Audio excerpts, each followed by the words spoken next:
Welcome to Those Who Can't Do. I'm Andrea Forkham, and today I have with me Natalie Ringold, and you are the founder of Always Upper Elementary. Can you talk a little bit about what that is so we have context for kind of what you do? Yeah, absolutely. So, my number one goal is to provide teachers with tips, tricks, and resources that will help save them time, that are actually realistic, and that are effective. So, that is my number one goal. My platform or my main platform is Instagram right now. I would love to expand to other platforms in the future, but it takes a lot of time. So, right now, I'm mainly on Instagram.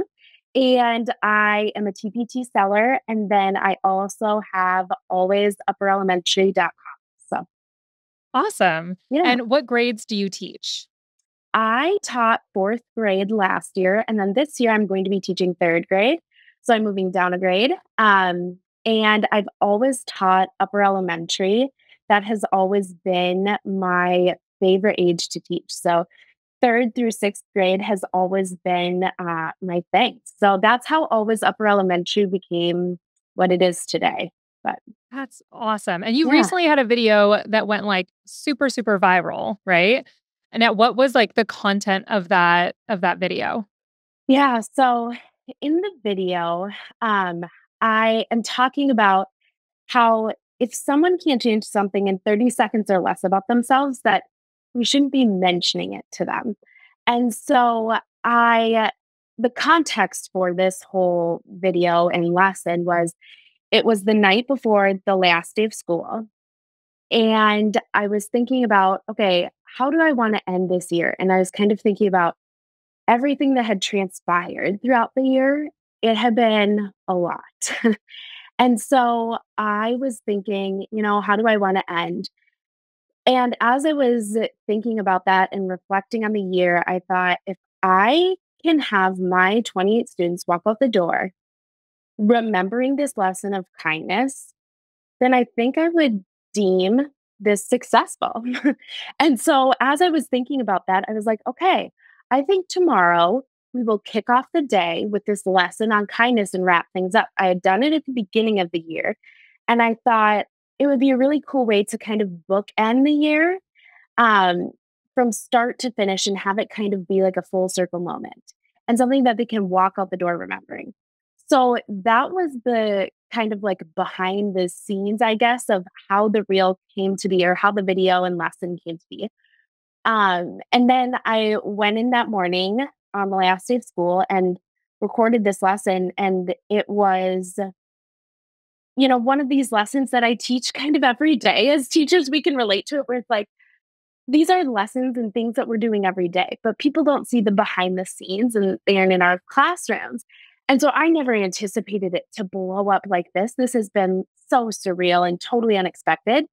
Um, but I just gave my students a message of kindness on the last day of school, and it has somehow blown up. So, That's awesome. And like I don't know. I think it's really lovely and very interesting that what should be kind of something we all agree on, right? Like say nice things to people. They were like the internet acted like that was a hot take, which I think is wild.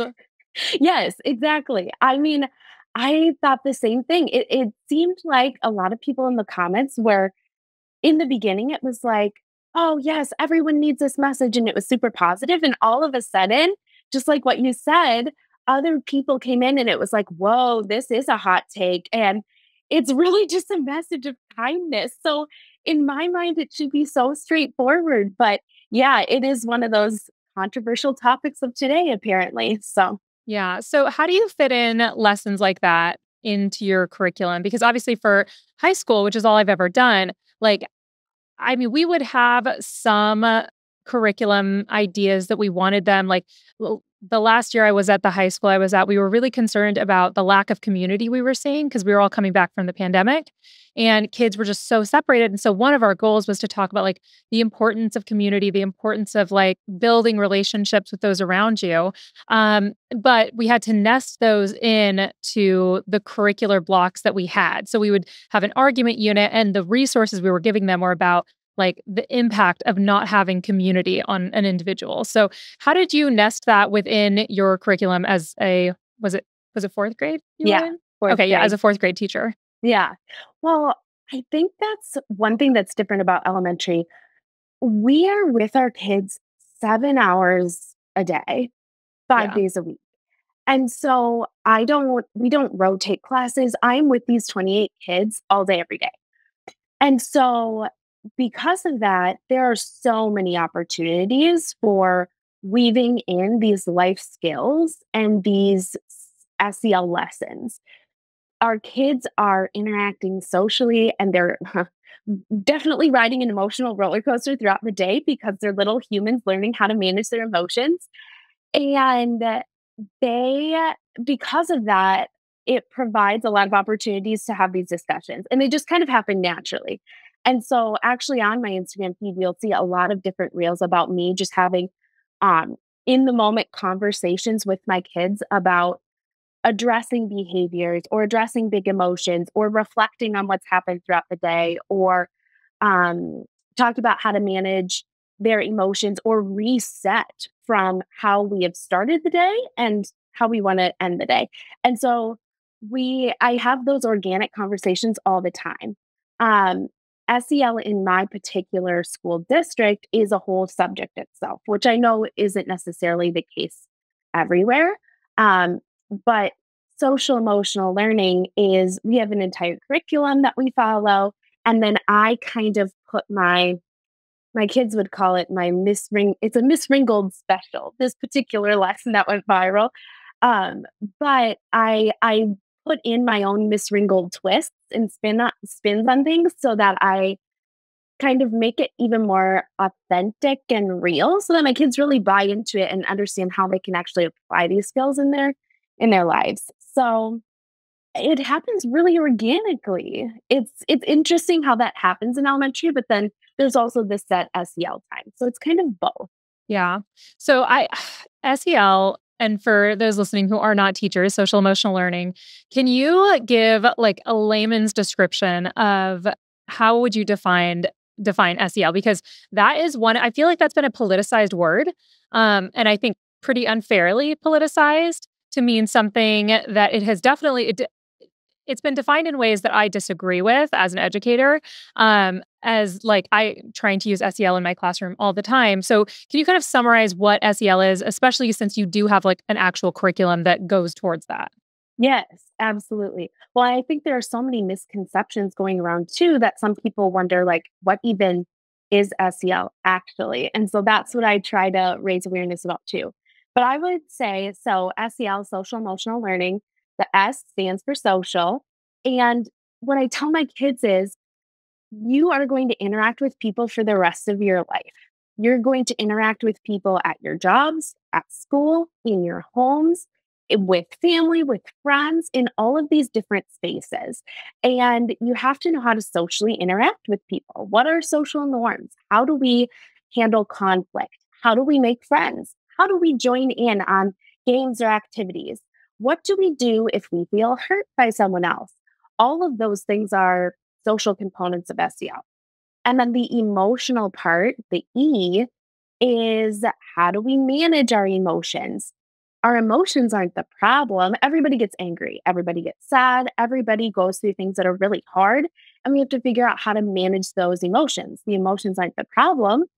But if you are in the red zone, or if you are very angry and you let that get the better of you and you go aggressive or violent or really hurt someone with your words, then that is a problem. So, helping my students to understand that emotions are normal, emotions aren't the problem. It's how we react to the emotions that's important. So, social emotional learning is really learning about how to interact socially and how to reflect on your own emotions and kind of figure out how to move about the world in all the different spaces that we are in. Yeah.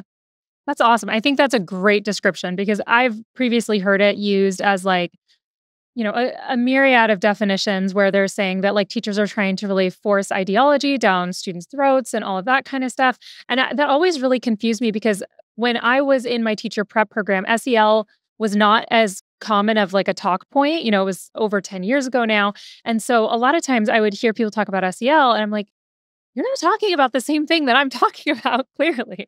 Right. Like, Exactly. and I think one of the things that is a concern for a lot of people is that, teachers, we can't avoid dealing with students' emotions. I think there's one, like, they, we are kind of like the paramedics on site when the kid is immediately feeling all of those things. And so we have to be equipped in some way, shape, or form to deal with like whatever they are dealing with emotionally at that moment. But I've heard from a lot of parents and a lot of people that are concerned about teachers taking it upon themselves to do things that we're not actually trained to do, like acting as if we are a mental health expert with these kids. So how do you think teachers can walk that line between having that like real balance and this is a safe place for you to feel whatever you're feeling and all of that, but not overstepping and maybe doing too much that like with the best of intentions and possibly causing harm? Do you think there's a way that we can approach to avoid something like that? Yeah. I think that a lot of people who have said comments to me and to other teachers that I've seen, um, comments like, oh, stick to teaching math and reading, Yeah. or stick to teaching the academic subjects. What they don't realize is they're kind of exposing their unawareness of what's actually happening in a classroom. The reality is that when you put 28 kids in a room together, they are naturally going to interact. Yeah. That's school today. They Right. collaborate. We teach them teamwork skills. They are making friends. They're trying to join in on things. They're figuring out who they are and who they want to be. And all of these social things are happening throughout the entire day. And Yeah. part of our job as educators is to prepare our kids for the real world. And the real world today, with these life skills that our kids need, they have to do with interacting and with problem solving and critical thinking and collaboration. And because of that, we have to teach these social skills. It happens because our students have to interact with each other. They aren't Yeah. sitting at a desk doing worksheets all day, not interacting, and teachers aren't giving lectures for hours on end. That's not how school looks anymore.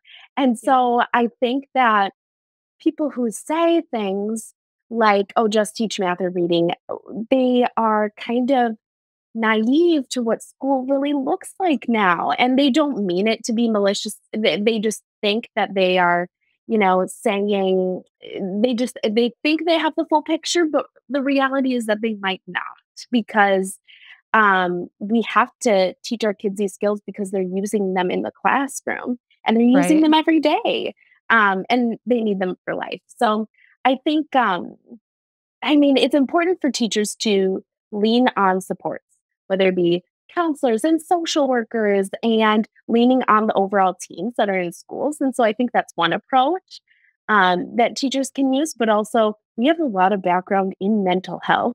And yes, we are not licensed counselors, and it's not our job to diagnose anything.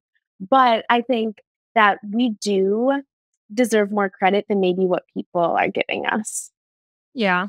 And I think that it becomes abundantly clear when teachers have not mastered social emotional learning or their own like emotional intelligence because they tend to be the ones that have a big power struggle in their classrooms. And they tend to not be able to read a situation and intuitively know, like, okay, this is where I should push and this is where I should maybe back off because that kid needs a second. It becomes very, very clear when there are teachers who don't have that kind of nailed down. And I know for me, when I was in the high school classroom, I would have kids who would come to me really upset because they got in an argument with their parents. And they would be like in tears or they would be just like yelling and super frustrated by what was going on. And a lot of times, all they needed was just like a space to air that out in a place where no one's arguing back. Right. But a lot of times, I felt like it was also my responsibility. If they were like that upset, I might send a little message to the counselor and be like, hey, have you checked in on so and so recently? Like, things are rough. Like I'll let, them share with you what's going on there. Because sometimes I've had it where, the kid is talking about the argument they had with their parents about buying a new skateboard and they're so angry. But then you talk to the counselor's like, well, their parents are going through a divorce right now and there's a really ugly custody battle going on. And so sometimes by reaching out and getting those supports, we're also getting better context for what is going on in that kid's life. I mean, the things that I found out through reaching out to the counselors, it's completely changed my perspective. I had one student who had a parent who had passed away the summer before. And this kid was coming in and was sleeping every single day. And kids don't generally sleep in my class. Like we were up and moving, and every 15 minutes we're doing something different. And so I couldn't figure it out. And I kept asking the kid, like, hey, what's going on? Like, anything I can do for you? Are you sleeping okay at home? Yeah, I'm sleeping fine. And then I emailed the counselor and I was like, hey, this kid is not a problem at all. I just want to see like anything going on. And then they told me. And I was like, oh, that makes perfect sense. Yeah. Yeah, I probably wouldn't care about reading poetry right now if I were in that kid's place as well, and so I think that reaching out and getting the help from the professionals when needed. And then obviously we have the whole mandated reporter situations. Yeah. Where that is way above our pay grade. At that point, it's no longer a choice. We have to reach out and, report it to the powers that be.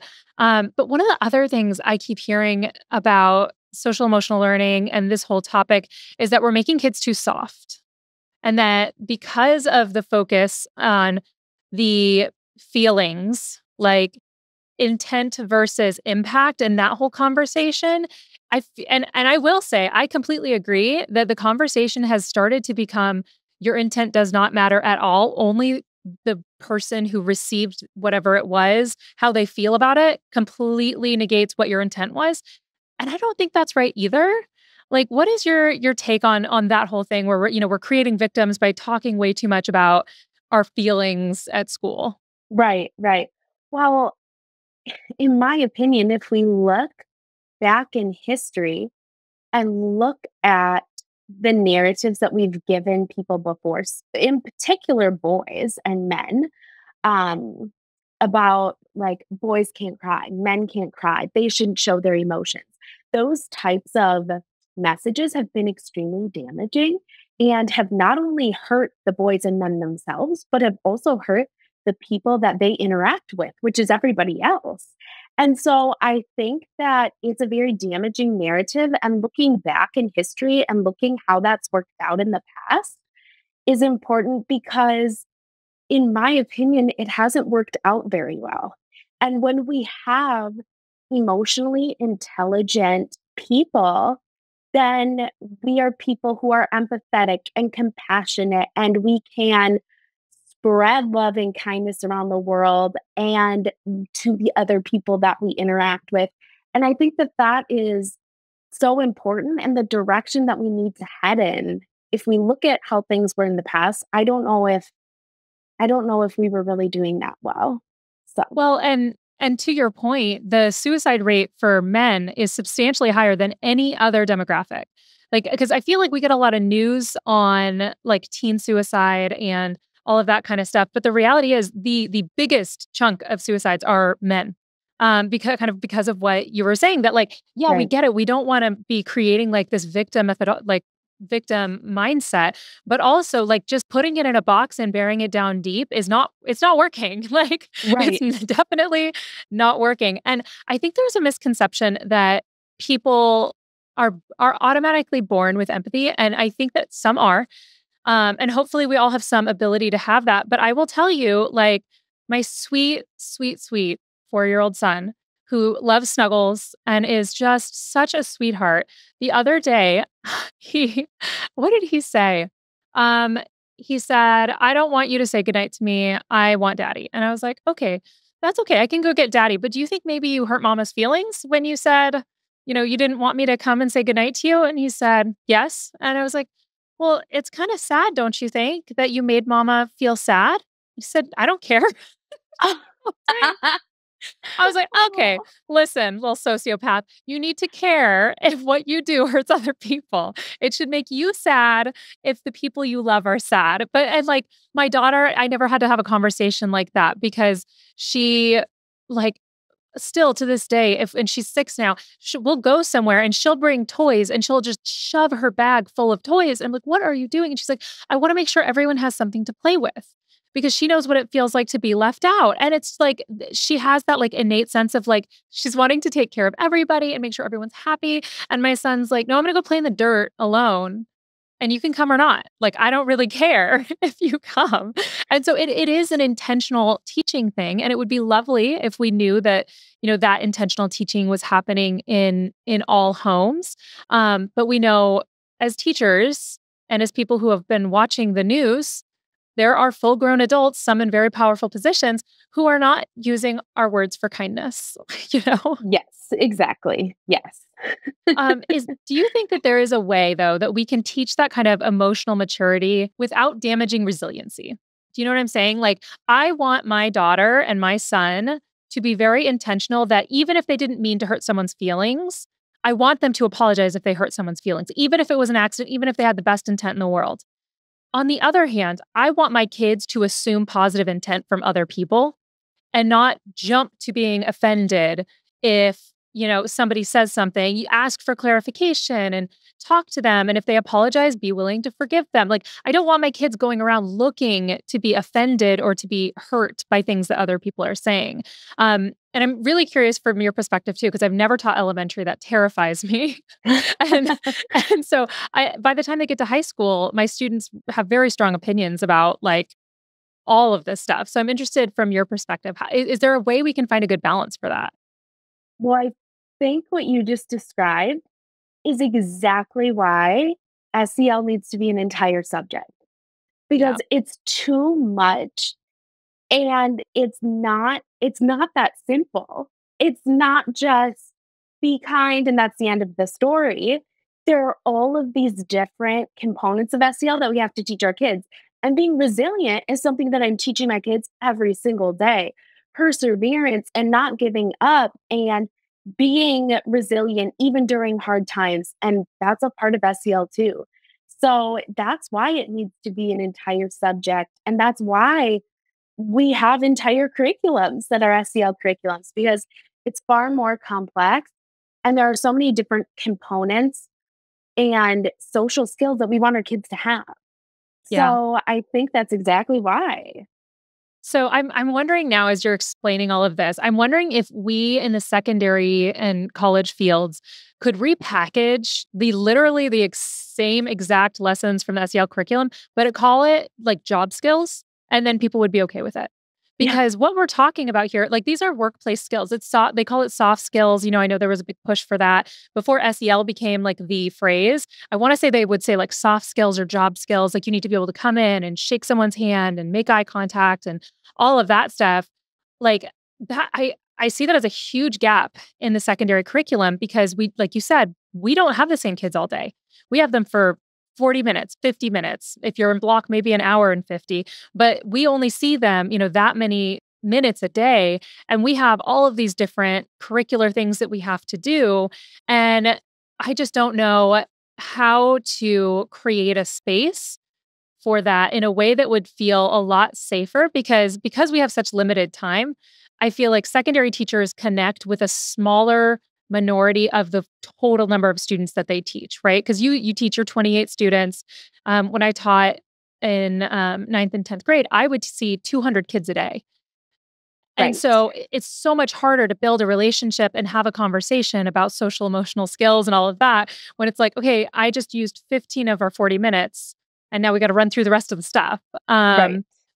So when you're teaching about resiliency, like what do those lessons look like for you? Well, I think one, and I will say secondary is a little out of my realm too. So, but one thing that I have done is when we cover the learning targets for the day or for the lesson, um, I will have a social emotional target and then I'll also have the academic target.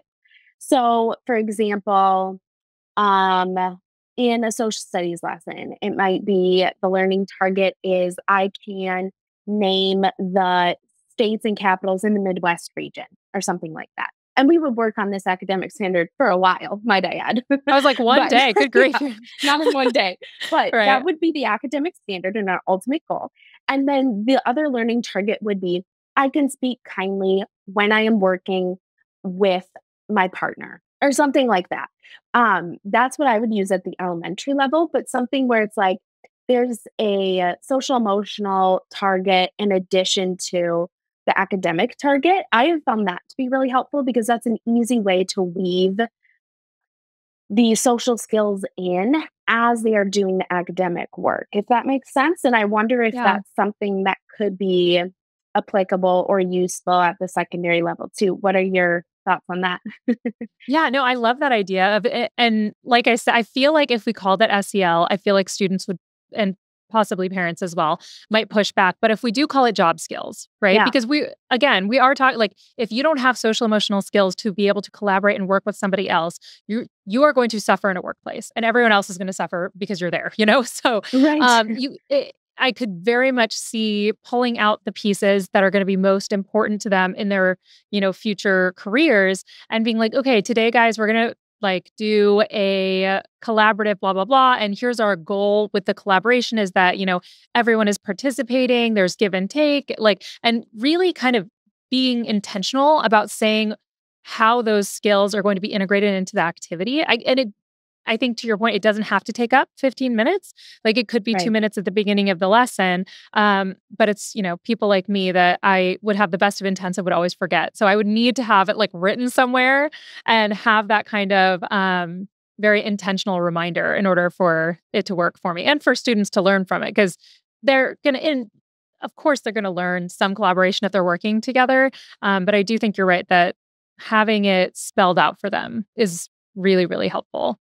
So Yes. I like that. I like that idea. I put my learning targets right on the bottom of my Google Slides.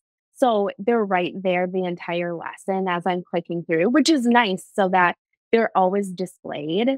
Um, and then I'm able to change them on the fly if I need to and whatnot. But Yeah. yeah. Do you ever have a kid where they're like, I don't know, like maybe it was something about sharing was the social emotional thing, and some kid said something really mean. Do you just change it real quick to like we will use nice words? Kyle. No. Yeah. No. Oh my gosh, that's hilarious. See, I'm way too petty. That's why I can't do elementary. I'd be like, That's some so funny. people Yeah. need to use nicer words in group Yeah. 7. Well, there you go. I say phrases like that all the time. Right. Yeah.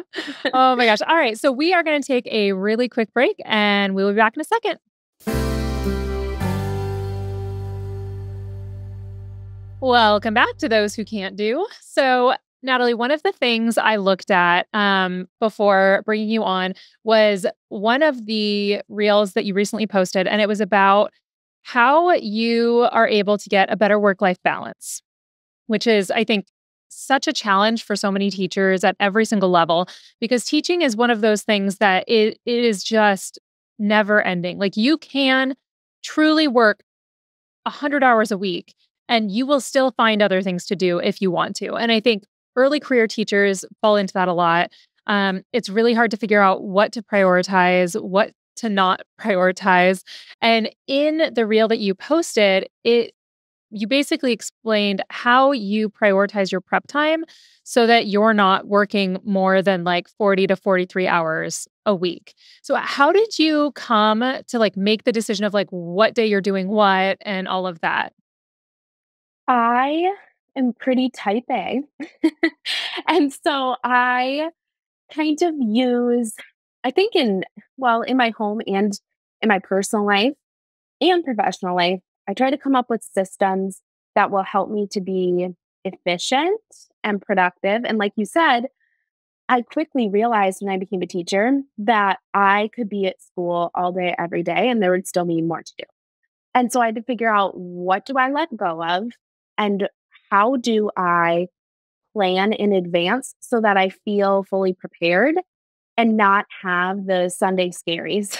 I still get Yeah. the Sunday scaries, but I try my best to prevent them. So I came up with this system where and I will also say I know I'm fortunate to get an hour of prep time a day. I know that other people in other areas of the country are not that fortunate. So I am very lucky to get that. Um, But during my hour of prep time, depending on the day of the week, I do a particular task. So on Mondays, I'm doing special education paperwork, I'm answering emails, I'm filling out forms, and I am doing all of those kind of like things on my laptop things is what I call them because it's all of the things that are on my computer. And I'm doing that on Monday. On Tuesdays, I continue doing those types of tasks. This year, when I moved to third grade, that might have to shift a little bit because I'm moving to a new grade level. But Yeah. that's how I have operated for the past few years. Then on Wednesdays, I start preparing for the next week because when I walk out at the end of contract hours on Friday, I want to know that everything is set for the week and I'm ready to go because I do not work on the weekends. I do not check my email on the weekends. I try to really have those boundaries so that I can have a better work life balance because it is so easy to not have that balance. So Yeah. on Wednesdays, I start preparing and I have my planner. I choose exactly what I want to teach for the entire week and lay it all out and figure out what I need to create or where I need to pull certain resources from and plan out my entire next week. At the elementary level, there are always things like, oh, there's an assembly, there's a band concert, there's a project in fifth grade, go see the kids' science fair things or whatever it may be. There are always things on our schedule that are unexpected. So I have to look at it week by week and kind of figure out how to structure everything. And so I do that on Wednesdays. And then on Thursdays, I make sure that I have everything created. If I'm creating a worksheet or creating a resource or editing slides or whatever it may be.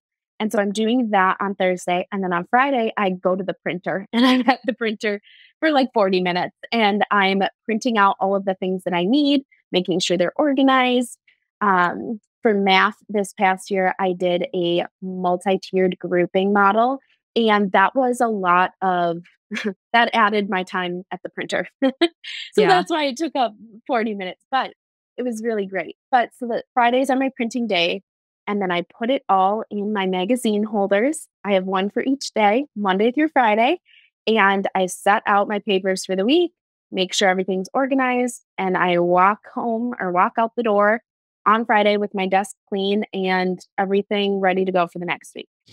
So very type A. You could I not recognize that. you could not describe a more different way of teaching than me if you tried. Like, I Are you a I think post-it note person? oh, yeah. Oh, Yeah. yeah, and I'll lose the Post-it notes, and, like, just the fact that you are able to like, on Wednesdays, you start planning and you're working the entire time on one thing, and you're prepping that, and you're focused, and you work on that until it's done, couldn't be me. Not a single time in my career have I been able to success because I look at that and I'm like, "Yes, that makes sense. That looks fantastic." But what I would do, knowing me, is I would start on Wednesday and think about a plan. Okay, I am going to be teaching Romeo and Juliet next week. Excellent. Okay. On Monday, I need to introduce Romeo and Juliet. And then I would open up a tab on my computer and I would try and find the slides that I used last time. And then I couldn't find them. So then I'm like, you know what? Let's do some razzle dazzle. Let's go on YouTube. And then I'm looking on YouTube and I found this really great thing. And oh, you know what? Oh, look at this cute video on YouTube. Oh, look at the cats. Like that is where, and then my planning is over and I'm done. And I've done absolutely nothing. I need you in my brain being like, all right, social emotional learning skills, we're going to learn today responsibility. And at the end of today, you need to have these things done because I know I don't actually need Wednesday's activity until Wednesday. And so a lot of times it very quickly becomes Wednesday morning at, 7 o'clock and my students came in at 8:15. That hour and 15 minutes is my only time where I'm like adrenaline rush prepping for the day. And I've done what you described, I think successfully twice probably in the 9 years that I taught, where I had everything printed for the next week and like in folders. But even then, I think I probably lost one of the folders before the day came. The Yeah, beginning of the year, everyone has their own process. So there's calling what nothing I do wrong a with your process process. is very generous to call it a process. It's the same way at my house where, you know, how there are people, and are you one of those people that you're like on Mondays, we deep clean the freezer. And then Oh, on no. Tuesdays, That's too much for me.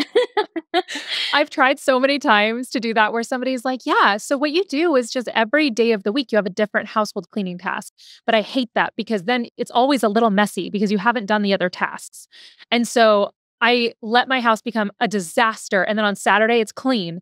And then on Sunday afternoon, it's no longer clean. But that Saturday afternoon is really nice. That like Yes. lovely serotonin that I get from just living in the clean and smelling the bleach in my house. I'm just like, oh yeah, that's it. But then the Yes. rest of the time, because I'm like, I can't, I'm not going to halfway do it.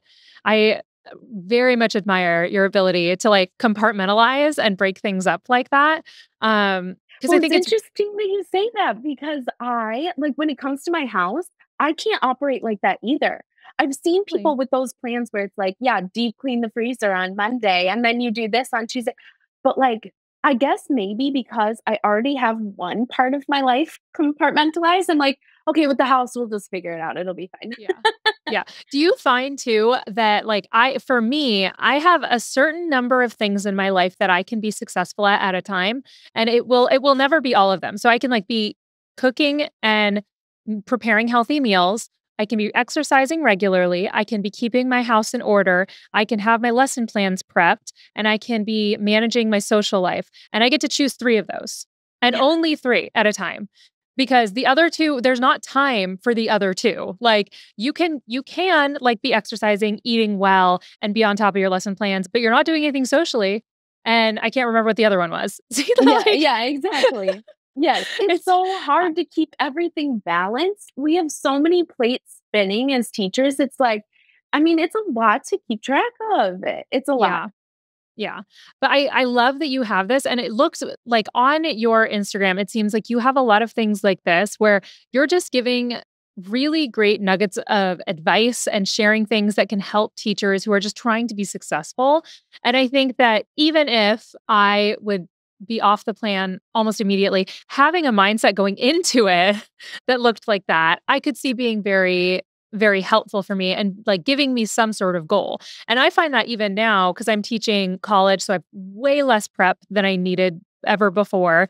There's way more work for the students and a lot higher expectations for my students at the college level than in K 12. And so I can be like, I'm going to need you to read 130 pages and be ready to discuss it on Monday. Like you do that in high school and they're going to laugh at you and you are going to be hearing crickets when you ask a question, you know? Right. Um, but that's almost worse for me sometimes with my ADHD brain because I know that I only have to prep essentially 4 lessons now because I see my students 3 days a week from one class and then I have an evening class for the other one. That's all I have. And I'm like, knock that out so quick. And I don't have like that constant like tomorrow I have 5 sets of students coming to see me. I better have my act together. So I don't know. Is there something that you do to give yourself a sense of urgency or does your brain not require that? Because for me, it requires the panic in Yes, order no, to get it I'm done. I know what you mean. Yeah. I just know that I am going to feel anxious on Sunday and not be able to truly relax during the weekend if I have those tasks hanging over my head. And sometimes with the panic, like the panic for you gets you moving, the panic for me makes me freeze. Oh, And okay. then I'm like, well, now I'm for sure going to fail. And it really makes Yeah. me like freeze and then I get stuck in the panic and unable to move. And so I don't thrive in an environment where I'm feeling a lot of that like pressure. I mean, naturally sometimes I need a little bit of something to get me moving, but I just know that I'm going to feel so anxious on Sunday. And I remember when I was um 6 okay, so my first year in the classroom, I remember it was a Sunday, and I every Sunday, I went over to my parents' house with the intention of just hanging out with my parents and just being with them. And I remember having my lesson plan books out, and we had football going in the background, like classic fall Sunday. And I remember doing that for hours and feeling like I'm getting nowhere. I'm getting nowhere. And when it occurred to me on one Sunday, I was like, you know what? It's because you have all of these things going on in the background. You are bringing it home with the intention of doing it, but also with the intention of being with your parents, but also with the intention of watching football, also the intention of relaxing on a Sunday, but yet you have all your books out. It just doesn't work. So if Yeah. I cut the distractions and just leave the work at work, sit down, focus, and get it done, then I can leave it at work and not worry about it at all on the weekends. So that one Sunday when it occurred to me, I was like, okay, time for a change. And so my first year teaching, I um, ended up leaving every single day at contract time unless something unexpected happened. I mean, we can all relate to like those days when they're the Right. extra rough days and you're like, okay, I'm sitting in my classroom in silence and I'm just going to be here. And sometimes you need that. But for the Right. most part, I would leave at contract hours every single day except Thursdays. That was my one day. I was the last person out of the building and I allowed myself that one day to plan for the entire next week.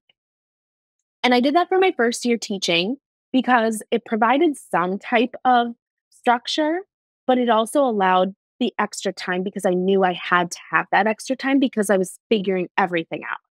But then the next year after that, I was able to make a switch where I didn't have to stay late on every single Thursday. I was able to do it during my prep. But it takes being really intentional. I know like a lot of people on social media talk about how they go and talk to their teacher bestie and they go and they are being social and that's super important. That's great. And I'm a social person, but I find myself shutting my door and planning and figuring it all out so that I can have that work-life balance. And it is a bummer because I do miss out on some of the social aspects of like sitting in the teacher's lounge or things like that. But I have a work-life balance that really works. And then I can go out to happy hour with my teacher friends on Friday. And that's Yeah. way more fun to me anyways. Yeah. So I it's all about finding a balance and something that works for you. And I've changed what works for me throughout the years depending on what stage I'm in.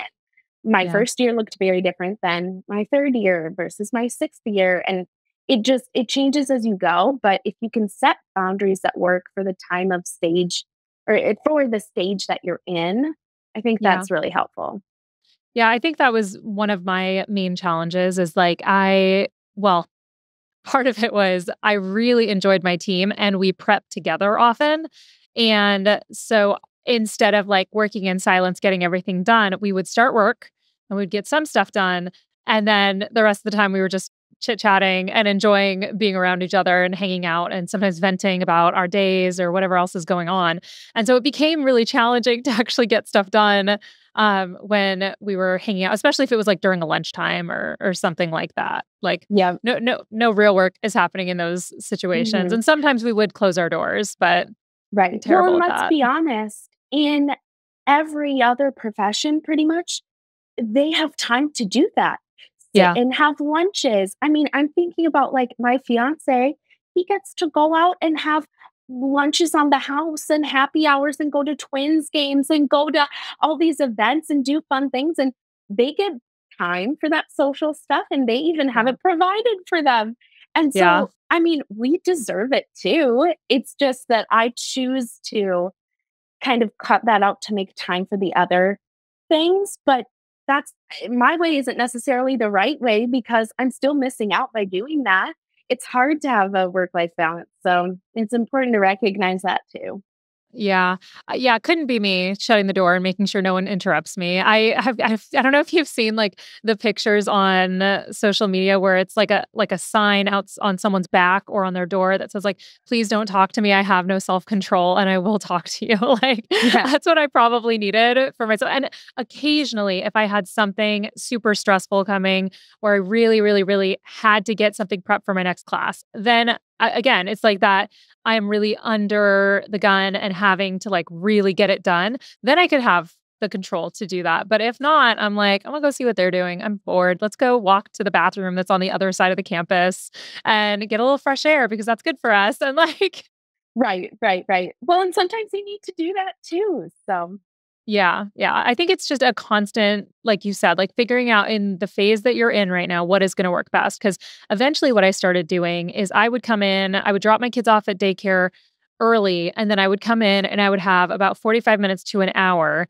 before classes started to make sure I was completely prepped for that day. And literally, it was probably that day that I was just double checking, making sure everything was there because the team I worked with, we would often like collaborate and work together. So I would like finalize plans like the morning of. And it was very rare that that there was anything left to do. And it was everybody had Chromebooks. So I didn't usually need to make copies. So that also helps. Elementary, I think, is a little bit more reliant on like actual physical copies of things. Um, right. Yes, for sure. which I don't know. Have you taught like one-on-one Chromebook classes before where all the kids are on Chromebooks? Yeah, iPads. Yep. Okay. What's your take on that for elementary and using iPads and all of that? Do you think it helps or hinders learning? Well, it depends. If you give a child a device and don't monitor them and let them, for example, take their iPad into their bedroom and let them get sidetracked and go on YouTube and watch videos of cats, like you said, or watch other things, or get sidetracked and watch, compilation videos of TikToks on YouTube or things like that, Yeah. then that is a problem. It requires monitoring. And I think that that's a big misconception with devices. I think a lot of times it feels like another thing to monitor for parents specifically. And so it feels tiring and exhausting because it feels like it requires a lot of monitoring, which it does. And I think it does. And so at school we have the technology for that. So I'm able to see all of my kids' screens at once from my own computer, which is really nice. But I think with the technology, being very intentional about expectations and about how to use technology appropriately, all of those things are really important. One thing I did notice with COVID, though, when we were doing virtual learning, the quality of work, I mean, decreased by an unbelievable amount at the elementary level when Yeah. we were giving students virtual assignments and activities versus paper pencil. And Hmm. that wasn't the case for all things. For example, there are some, learning apps and platforms that are super helpful and they work great. But when I was putting worksheets online and giving it to them through our like learning management system, the quality of work decreased by an unbelievable amount. And Yeah. so paper pencil is so important for our kids. And I last year I had a lot of experiences with iPads that I had not had before. And I Mhm. had had a lot prior, but wow, there were a lot of Like things that I accessing learned. pornography and stuff like that. Oh yeah, which I had before, but this was a whole new level. Yeah. And then you throw in AI too now. Oh gosh, that's terrifying. Well, and Mhm. I think that a lot of parents also are always thinking like if it's a device from the school, like the content that they're going to be able to reach is not going to be explicit because the school's managing it. But kids are very good at finding stuff. And sometimes they're not even intending to. It's Yes. just been put out there on some kind of like Reddit thread or Yes. something like that. And they're being exposed to things that like they Mhm. are not ready for in any way, shape, or form. So, Or they create the content themselves. oh God, Yes. no. My Yes. gosh, fourth graders. Mhm. That breaks my heart. Yeah. Yes. I think that's one of those things that as like now the current generation of adults that are having kids in these grades, like I think that we are more aware than the previous generation of parents was, but still we're all just playing catch up because like to even think about your child doing something like that is so mortifying. So I can only imagine what it was like for them, the parents to get that call and like hear about the, oh gosh, that's just, Oh my yeah, gosh, yes. check kids' devices, Absolutely. guys. Yes. One Um, thing I will say is I always have the students call and they can explain what they created and what they were looking up. And good. Yes, we do the phone call together. Whenever I have the chance, that's what I do because it needs to, come from the horse's mouth, if you will. Yeah, yeah, no, okay, that's a really good idea. So one of the things we always do is get advice or give advice to some folks that write in. And the question we have today is, how do you handle discipline issues when your administration puts students that have problems with each other in the same classroom? Yes. I will say at my particular school, I am so fortunate because admin will ask the teachers where we want to place students. So I'm Mhm. very fortunate in that regard. We get to create class lists, and if we get a new student in the middle of the year, we choose where they're placed. Oh, It's that's awesome. really nice being treated like a professional and getting Yes. asked, like, where should we place these kids? So nice. However, we aren't all knowing. We don't know how certain kids will mesh or vibe with each other. And you never know how those things are going to go. You can predict it and try your best, but sometimes personalities clash and you can't do anything about that. Yeah. So I will say when this happens, I think the number one piece of advice I would give is to be proactive. Yeah. And I think that in the past, when I have had certain personalities clash, I have had students sit down with me and I will say, okay, this isn't working. We need to come up with a plan. What is our Right. plan going to be? And we can kind of collaborate on that, and the kids can help come up with a plan to figure out how to move forward. However, in like one or two very specific instances, even sitting down and having that conversation has been difficult. So Yeah. if that's the particular case, that's not very common, but if that's the particular case, I would suggest you sit the kids down together and then you can say, this isn't working. Here's the plan Yeah. versus having it be more of a collaborative experience. Ideally, it would be a collaborative experience and you can go with option one. But Right. if it's a very particular situation where that's not possible, then sit down and come up with a plan and be proactive and be very clear about what the consequences will be and what's going to happen. And we have conversations all the time in class about how, you don't need to be best friends, but Right. you do need to be civil, you do need to be respectful, and you do need to be mindful of your words and actions. Right. So, Absolutely. Yeah, I think it's also interesting in the question, the way it's phrased when your administration puts students that have problems with each other in the same classroom. Like, to me, I never think about the kids I have in my class being like admin, being like really involved in even that part of the process. A lot of times in secondary, it's the school counselors that are trying to fit this massive puzzle together. And my assumption is always like they don't know that these kids hate each other. They're not intentionally, they're not like trying to spite me and putting these kids in the same class. right, Usually, like more often than not, I would call the counselors to be like, hey, these two kids hate each other. They've gotten into physical fights. Can we move one of them? And almost every time the answer was, yeah, we just need to run it up and get it approved and stuff. And great. And then they get switched and problem solved. Um, Now that's in high right. school when the physical fights can become, I think, a lot more commonly become a lot more violent.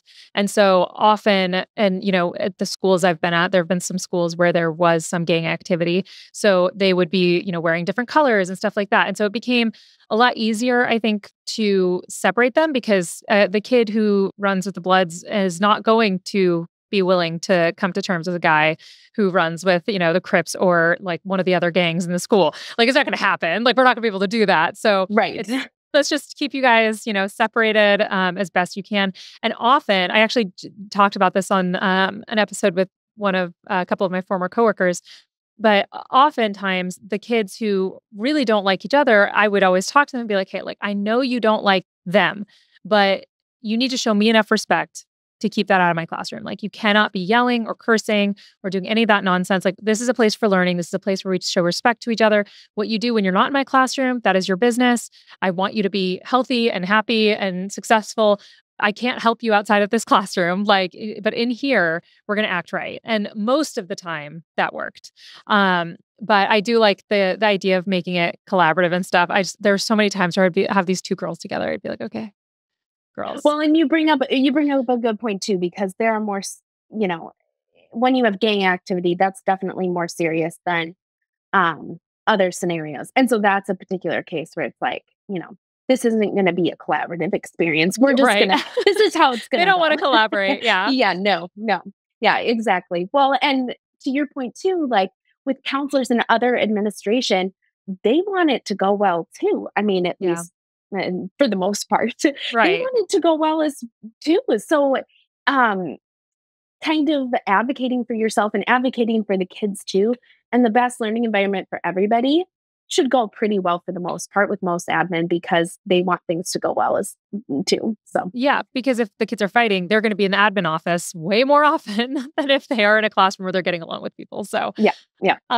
so one of the other things we always do is I talk about what students are doing, and I usually do listener submissions. Just now, people are getting back to school, so I haven't gotten any submissions at the moment from folks saying the crazy things that their students are up to. But I had one of my former students DM me this week, so I'm going to share one of the things that one of my students is up to. And her name's Allison. She DM'd me this week and she said that she had sent a reel, one of my reels, to one of her cousins. And her cousin was like, "You're kidding," or was like, "Oh my gosh, I love her." And she's like, "Oh, well, she was my teacher." And her cousin's response was, "You're kidding. I love this woman with my whole heart. She's like my second mother." Oh, that's so And I sweet. was like, "Aw, that's so sweet." So if Allison's cousin is listening, I love you too. Thank you so much. That is just made my day. Number one, that my former student was sending my reels to other people. Like she's not sick of me enough to like be like, "No, I'm never going to listen to this person again," but that she was like sharing my reel with her cousin. Her cousin really likes my stuff. So it just made my week. So I thought I would share it. Hopefully, Allison or her cousin is listening so they can get a That little is shout out. so sweet. I I love love your it. stuff too, Andrea. Like, I have to say, you bring so much humor into teaching. And the phrase I'm constantly saying is, if you don't laugh, you're gonna cry. And Yeah. we need to laugh more because otherwise, oh my gosh, it's overwhelming. So Yeah. thank you for bringing humor into this profession. I truly appreciate you and you've made me laugh so many times. Oh, thank you. That's so sweet. That especially makes me feel good because you're an elementary teacher and I think you are very much the quintessential elementary teacher. Like you have like the warmest smile and just have a gentle voice. And so when I hear that my content is also reaching elementary teachers, it makes me really happy because I know like the dead inside secondary teachers generally like are like my content, but then I'm always like maybe I'm too rough for some of the elementary teachers to vibe with. So Well, elementary these days, I'm right. telling you. I was gonna say you guys have seen some things recently, Yeah, so yeah, yeah. I love my job. I love the kids, but yeah, it's whoa. been a run for everybody. Um, Mhm. so before I let you go, can you share some of the things you have going on, where people can find you, and all of that?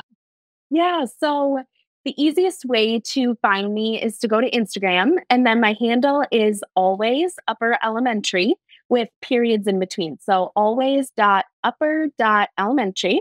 And then you can also find me at www.alwaysupperelementary.com. And then I'm also on Teachers Pay Teachers. And like I said at the beginning, my goal is to provide teachers with little to no prep resources that are helpful, actually realistic, and effective. So if that's something you're interested in, yeah, come follow along. Let's be friends. Yay! Awesome. Well, Natalie, thank you so much for coming on. I appreciate it. Yes, thank you, Andrea. It's been so much fun. All right, guys, we will be right back.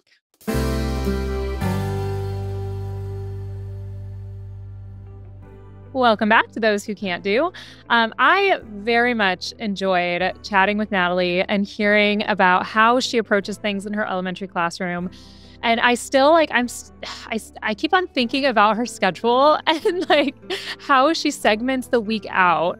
And I like could I be that girl? Like I don't know if I could be that girl. I want to think that I could be that girl, but I have tried so many times. But you know what? For a very long time, I didn't use a planner, and now I'm very much a planner person. So maybe if I just like made myself a list on my planner on those days that correspond, maybe I could be that person. But I see I should stop having negative self-talk because I'm like, I'm never going to be able to do it. I am. I'm going to try. Okay. So I'm going to try. and do that, especially because I have so much freedom in my schedule. I definitely could do that. And because I am currently writing a book, I'm going to need to have that kind of structure in my life. If you have any suggestions on who you think should come on this podcast next, you can email me, Andrea@human-content.com, or you can contact the Human Content Podcast family at Human Content Pods. Thank you guys so much who have left reviews. It brings my heart so much joy every single time I see them. In particular, thank you to this name, Disappointed326. It's like, it's kind of a rough name to see at the beginning of a review, but Disappointed326 on Apple Podcasts said, a podcast for teachers or anyone that appreciates great teachers. I'm not a teacher, but had a lot of great teachers and observed the difference in the learning experience for our kids when they had great teachers. Andrea is one of those leading the charge to make sure kids can still have great teachers. Very funny content on Instagram and an enjoyable podcast as well, covering the challenges and joys of teaching. Yay. Thank you so much, Disappointed326. I'm glad it was not a disappointing episode for you to catch. If you want to watch these on YouTube, you can catch them every single week. They are up on YouTube at Educator Andrea. Thank you so much for listening. I am your host, Andrea Forkham. A very special thank you to our guest co-host, Natalie Ringold. Our executive producers are Andrea Forkham, Aaron Corney, Rob Goldman, and Shanti Brooke. Our editor is Andrew Sims. Our engineer is Jason Pertizo. Our music is by Omer Bensby. Our recording location is Indiana State by College of Education. To learn more about our Those Who Can't Do's program disclaimer and ethics policy and submission, verification, and licensing terms, you can go to podcasterandrea.com. Those Who Can't Do is a human content production.